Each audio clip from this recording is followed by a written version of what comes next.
Hi there, and welcome to my most recent typewriter acquisition. As you can see, there's two here. A Hermes baby and a Adler Tippa. Now, both of these are bought on eBay from the same seller. A interesting little 4'2", 50-something gay guy that was probably best described as a bit of a space cadet. So I'm not entirely surprised that the eBay description wasn't entirely accurate.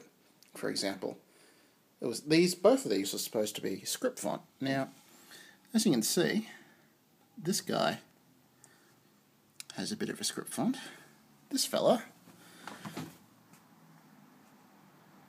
most certainly is not. Anyway, at least he said, yes, the Hermes baby is not working. Which would have to get the no shit comment of the century. This thing's hanging around. What's this hanging off the side here? Yeah, I think there's going to be a few repairs here. As you can see, the keys are all a bit wonky and they're jammed solid. But hey, why not have them half sitting out of the basket? On the other hand, the Adler is working.